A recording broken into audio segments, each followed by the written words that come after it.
Setelah kematian Al-Ma'mun, Bani Abbasiyah memasuki periode kemerosotan moral dan temporal yang berkepanjangan.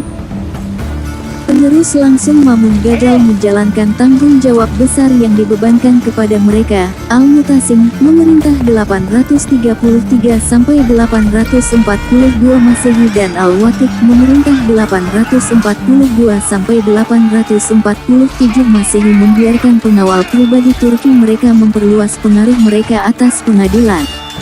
Paku terakhir di peti mati dominasi Abbasiyah dipukul ketika Al-Mutawakkil memerintah 847 sampai 861 Masehi dibunuh sebagai bagian dari kudeta pengadilan yang dihasut oleh Turki.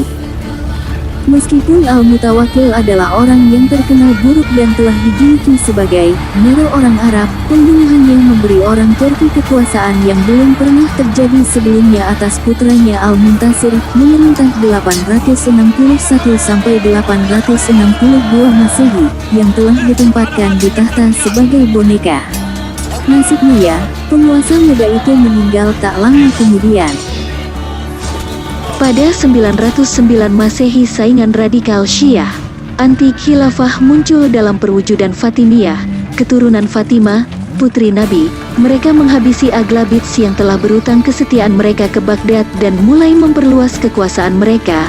Akhirnya, Fatimiyah memperluas kendali mereka atas Mesir dan bahkan wilayah Hijaz yang mencakup kota Mekah dan Madinah. Khotbah mereka dibacakan di situs-situs Islam yang paling suci.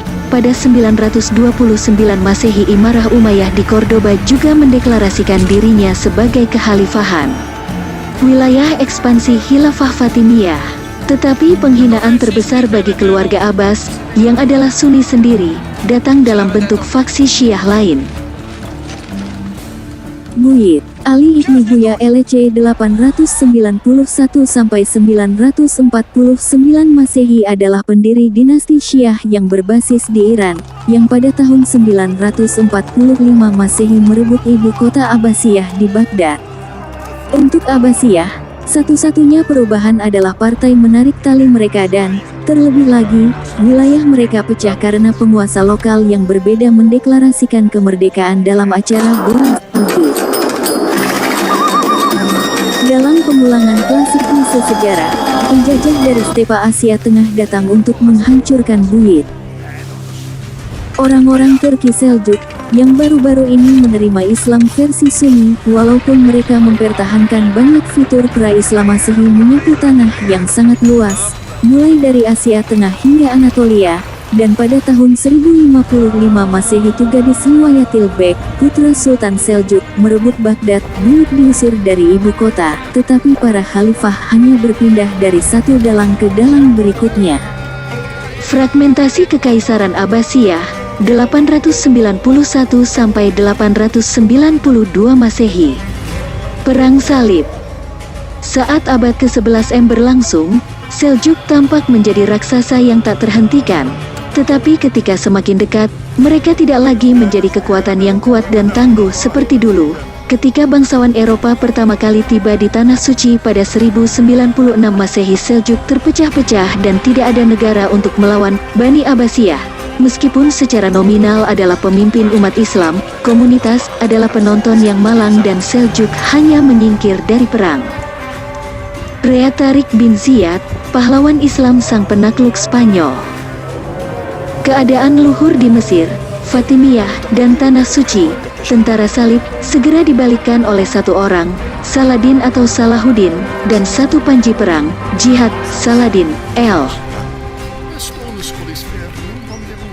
Tahun 1137 sampai tahun 1193 Masehi adalah seorang pemimpin revivalis Sunni. Dia menjadi terkenal di Mesir pada tahun 1169 Masehi, menghapus dominasi Fatimiyah pada tahun 1171 Masehi dan membawa tanah bekas Fatimiyah di bawah kekuasaan Abbasiyah. Dia menghidupkan kembali perjuangan Muslim di Tanah Suci dan mendedikasikan seluruh hidupnya untuk perang suci Islam melawan tentara salib dan sekutu mereka.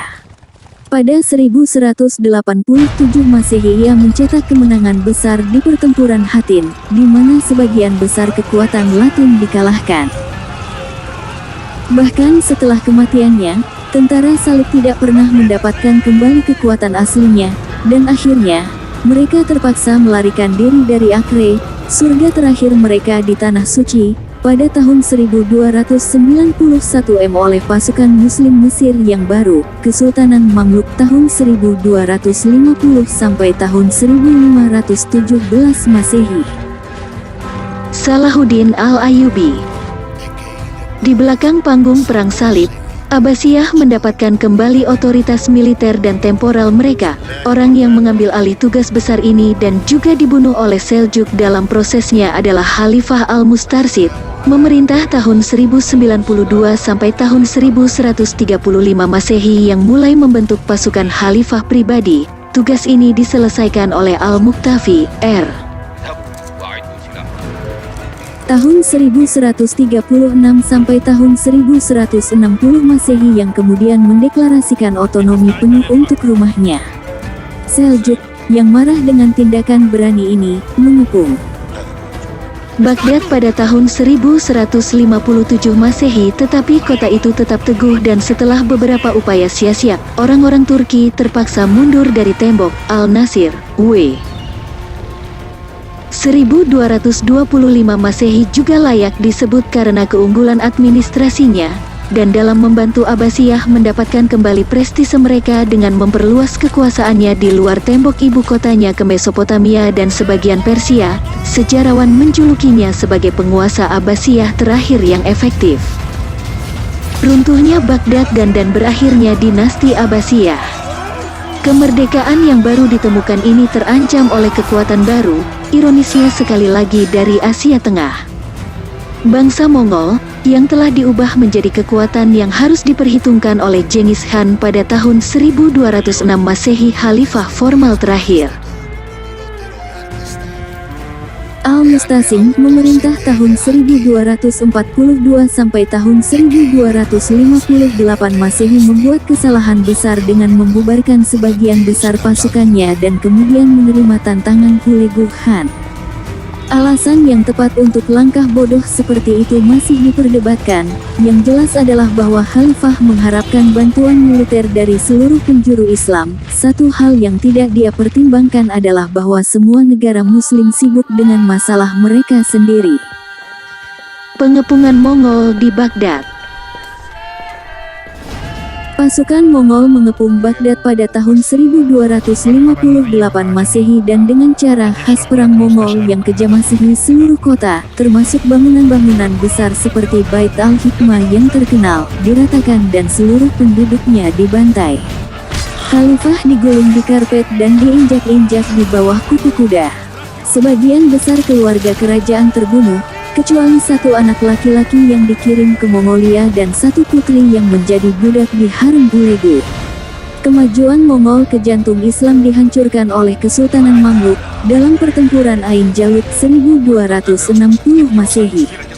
Mamluk kemudian mengangkat garis keturunan Abbasiyah sebagai khalifah bayangan di Kairo, tetapi orang-orang ini hanyalah boneka.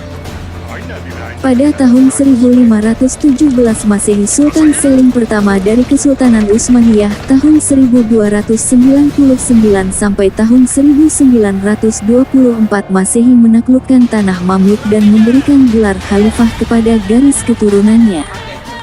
Kesimpulan sejarah dinasti Abbasiyah.